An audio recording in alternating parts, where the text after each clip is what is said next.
Hello guys, PM talks में आपका स्वागत है। मैं प्रमोद माथुर। क्रिकेट के महाकुंभ के बाद मैं 8 मार्च के बाद काफ़ी लंबे समय बाद आप लोगों के सामने उपस्थित हो पाया हूँ, क्योंकि कुछ गंभीर समस्याएं जीवन में थी, लेकिन आप लोगों के प्यार और आप लोगों के आशीर्वाद से मैं उन समस्याओं से और उन चीज़ों से उभर करके आपके सामने आया हूँ और मुझे प्रोत्साहित किया आप लोगों ने, और मैं उसके बाद वापस उपस्थित हो पाया हूँ और मैं आप लोगों से रूबरू हो रहा हूँ। आज मैं आपसे बहुत ही शॉर्ट में और बहुत ही विनम्र तरीके से 3 मुद्दों पर बात करना चाहूँगा, जो कि इस टाइम बहुत ही ज्वलंत मुद्दे आप लोगों के सामने भी गुजरे हैं। सबसे पहले तो मैं हमारे माननीय प्रधानमंत्री नरेंद्र मोदी जी के नेतृत्व में जो पश्चिम बंगाल में ममता बनर्जी को हरा करके जो परचम लहराया है बीजेपी ने 207 सीटों के साथ, बहुत ही जबरदस्त प्रदर्शन। इसके लिए अमित शाह जी, नरेंद्र मोदी तो हैं ही खैर, और योगी जी वगैरह पूरी भारतीय जनता पार्टी की टीम इसके लिए बधाई के पात्र है। आज मैं आप लोगों को ये कहना चाहता हूँ कि अगर इस बार बंगाल के अंदर बीजेपी की गवर्नमेंट नहीं आती, तो आप यूट्यूब वगैरह सब देखते हैं किस किस तरह के वीडियो वायरल हो रहे हैं। वहाँ की हमारी जो मातृशक्ति, जो हमारी महिलाएं हैं, हमारी बहनें हैं, माताएं हैं, उनके साथ क्या क्या अन्याय हुए हैं, ये आप लोगों ने देखा था। कश्मीर से भी बुरा हाल था पश्चिम बंगाल का, जो कि वहाँ पर अगर आज बीजेपी की गवर्नमेंट नहीं होती तो हमारी स्थिति महिलाओं की क्या होती। आप इस बात को बहुत अच्छी तरह समझ सकते हैं। आपको ये ध्यान होना चाहिए कि जो 900 किलोमीटर का 835 समथिंग किलोमीटर का जो हमारी फेंसिंग की जो व्यवस्था थी बांग्लादेश से, वो नहीं हो पा रही थी, जबकि आसाम वगैरह सब जगह हमने मेंटेन कर दिया था उसको।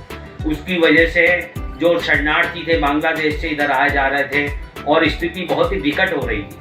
और दूसरा बांग्लादेश हो जाता अगर बीजेपी वहाँ नहीं आती तो। आप लोग शायद इस बात की गहराई को समझ नहीं पा रहे हैं, लेकिन वहाँ की जनता ने इस चीज़ को महसूस किया और उन्होंने बीजेपी को एक भारी बहुमत से, और अब मैं बीजेपी से भी ये कहना चाहता हूँ कि वहाँ बंगाल में आज़ादी के बाद पहली बार आई है बीजेपी, अपनी जड़ें इतनी मजबूत कर लें, इतनी जड़ों को मजबूत कर लें कि आने वाले 20-25 साल तक, जैसे ज्योति बसु ने 25 साल तक शासन किया था बंगाल में, उसी तरह से अब बीजेपी को लोग याद करें।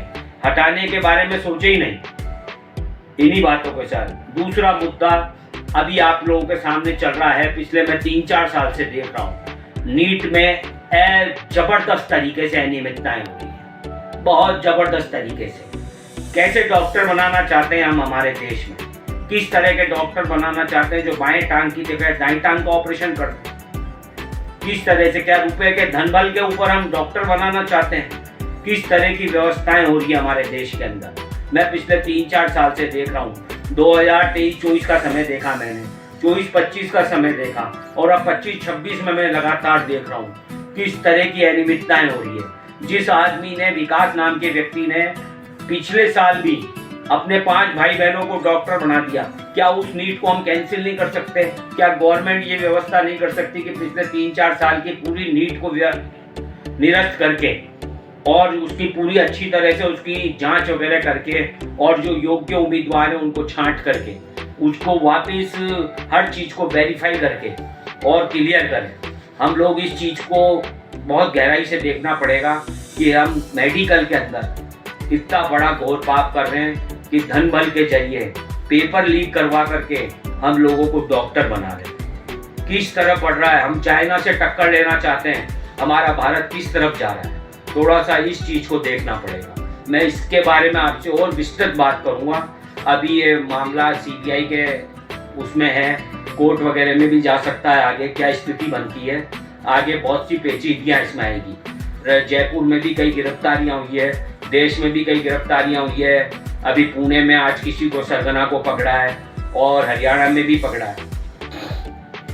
तो इन सब चीज़ों पे बहुत गहराई से चिंतन की जरूरत है। हमें ऐसे डॉक्टर, इंजीनियर नहीं चाहिए जो कि लाल फीताशाही के तहत केवल पढ़ाई लिखाई कुछ करके नहीं आवे और डायरेक्ट एडमिशन ले लें और बाएं टांग की जगह दाएं टांग का ऑपरेशन कर दें। हमारे ऊपर एक्सपेरिमेंट करें आईसीयू के अंदर रख के हमको, तो हमें ऐसे मेडिकल नहीं चाहिए।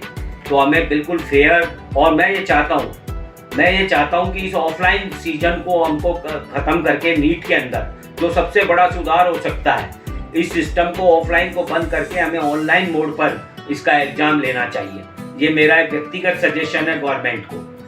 तीसरी बात मैं आपसे आज बहुत ही संक्षेप में करना चाहता हूँ कि जो हमारे ईरान और अमेरिका वगैरह की वजह से जो संकट आया है, उसमें हमारे मोदी जी वगैरह सब लोग कह रहे हैं कि अपनी सिक्योरिटी और इसको कम किया जाए।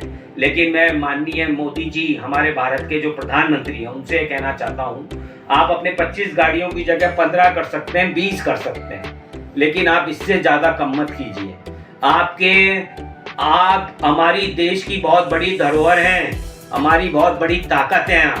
आपकी बदौलत आज ये देश चल रहा है, आपकी बदौलत ये देश आगे बढ़ रहा है, सर्वांगीण विकास हो रहा है। जिस देश ने कभी 70 साल में इतना विकास नहीं हुआ, आपके 2014 से आने के बाद जो डेवलपमेंट इस देश के अंदर हो रहा है, वो सभी लोग जानते हैं। कई लोग मुझे हो सकता है यूँ कह दें कि अंधभक्त है, ये है, लेकिन ऐसी बात नहीं है। वो लोग और पार्टियों से जुड़े हुए लोग केवल अपने निजी हितों को ध्यान में रखते हैं। बीजेपी से जुड़े हुए लोग राष्ट्रीय भावनाओं को ध्यान में रखते हुए आगे बढ़ते हैं।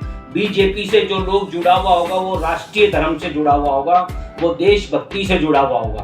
बीजेपी खुद एक राष्ट्रीय पार्टी है, हमें इस बात को समझना पड़ेगा। आज जिस तरह से देश विकास कर रहा है, आज किसी की आवाज नहीं निकलती है भारत के आगे।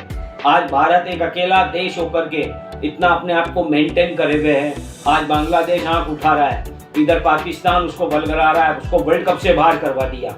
आज दूसरा, एक तरह से जिस बांग्लादेश का निर्माण हमने करवाया, वो बांग्लादेश हमको आंखें दिखा रहा है, लेकिन उसकी हिम्मत नहीं हो पा रही है। उसी का परिणाम रहा कि आज बंगाल के अंदर अगर मोदी जी की वजह से पार्टी अगर नहीं आती बीजेपी, तो आज शायद बंगाल हमारे देश के अंदर दूसरा बांग्लादेश बन जाता। तो हमें इस बात को ध्यान में रखना है। मैं आपसे और टॉपिकों पे भी विस्तृत रूप से बात करूंगा, अब मैं सक्रिय रूप से आपके साथ जुड़ा रहूंगा। लेकिन अभी मैं 3 टॉपिक पे आपसे बात करना चाह रहा था और मैंने आपसे बातचीत की है, और मैं इस पर विस्तृत रूप से आपसे बातचीत करता रहूँगा, चर्चा करता रहूँगा। और आप सभी लोग अपना ध्यान रखें और मस्त रहें, आराम से रहें, खुश रहें। इन्हीं शुभकामनाओं के साथ मैं आपसे फिर मिलूँगा। जय हिंद, भारत माता की जय, वंदे मातरम।